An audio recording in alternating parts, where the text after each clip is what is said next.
Hi, my name is Hoi Li. Today, me and my teammates will be talking about how birth order affects your personality. Have you ever heard that the oldest child tends to be very responsible? Or the youngest child tends to be an attention seeker compared to the other siblings? Are these merely stereotypes or is it really true? So, in this video, we decide to find out the answer to this intriguing question: how birth order can shape your personality. The birth order theory began in the 1920s of Alfred Adler, an Austrian physician and psychotherapist.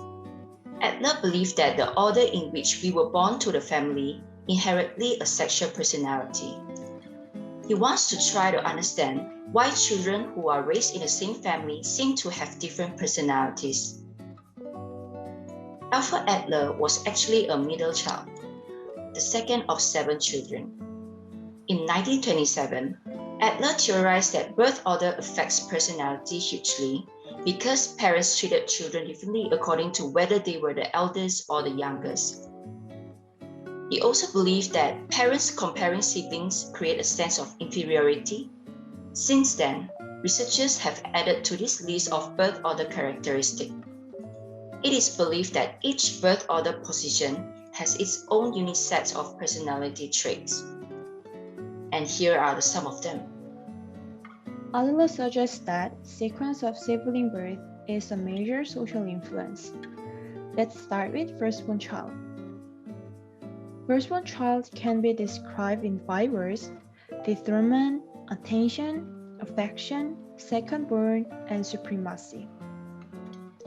First child, as soon as they are born, they receive all the attention and affection of their parents. However, when a new baby is born, all the attention and affection are shifted to the new baby, and they experience determined. In this process, the first child battles to regain supremacy, attention, and affection that they received. The first child who experienced this determined naturally have the following characteristics: intellectually developed, organized, authoritarian, insecure, and hostile. After the second child is born, the firstborn child has to play the role of teacher and tutor, expected by parents to help her younger siblings. The second child might ask them about the meaning of the words, how something's work and why, or whereabouts of candy or parents. Due to this, firstborn child gain more intellectual advantage and verbal fluency than the secondborns. And Adler believed that firstborn also became a good organizers and authoritarian.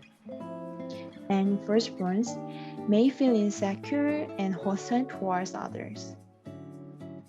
Next, I'll be explaining further for second-born children and middle children. So what do we know about second-born children? Because the oldest children set an example and serve as a role model for their younger siblings, second-born children attempt to follow in their footsteps and catch up to their older siblings. As a result, they tend to grow at a faster rate and may set higher goals for themselves. Fun fact, Adler also believes that the second child is most likely to be better adjusted to life in general compared to other birth orders.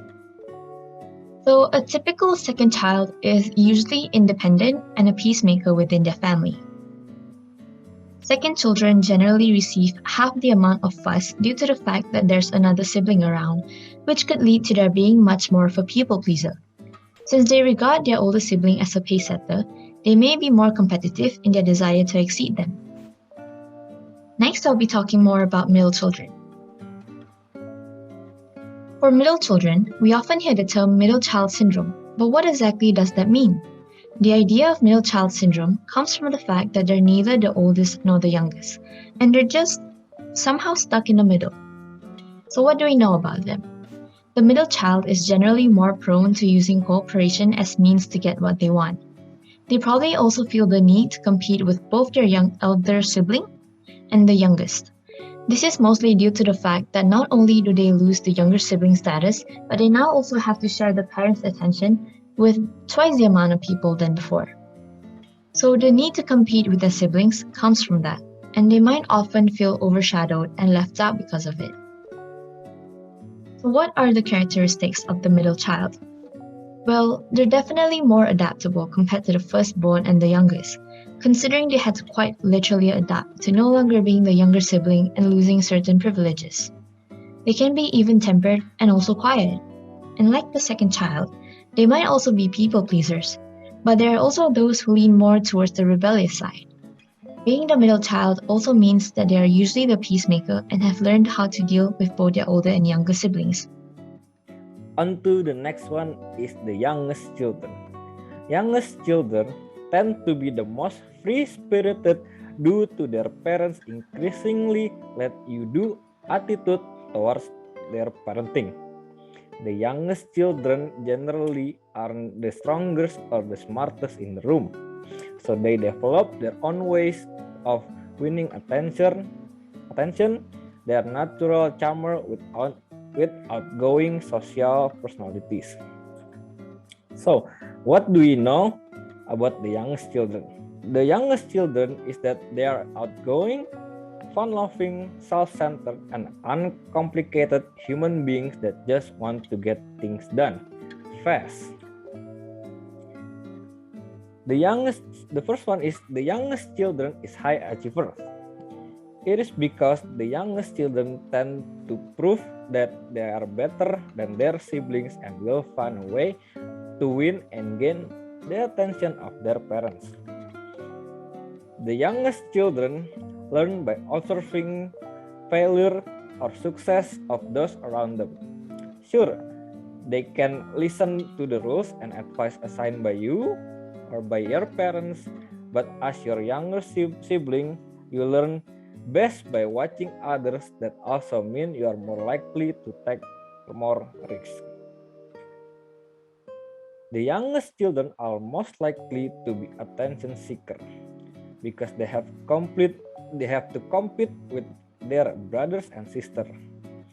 And also, if their parents spoiled them too hard, they will grow up as a dependent individual that is always depending on others to finish their work. Now, we are moving on to the last child characteristic, which is the only child. This group of children are closer to parents as compared to other children, so they are usually dependent on their own parents. They do not do things on their own until someone, who is usually a parent, tells what to do or shows the way. Some of them appear to be independent as they grow. They always mimic adult behaviors.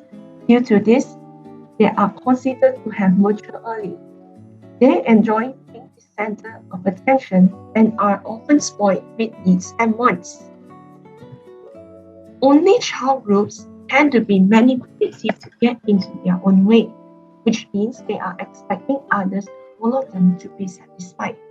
To them, everything must be treated fairly. They want things to be equally distributed. They hate when things do not go their way and have a sense of unfairness. Next, since they are always surrounded by parents, they do not experience much fun hanging out with peers who are around their ages. They appear to be selfish as they like to have their stuff to themselves, so they are not used to sharing stuff with others, such as toys and books. I hope you have learned a lot about today's lesson. Thank you so much for watching and have a good day ahead.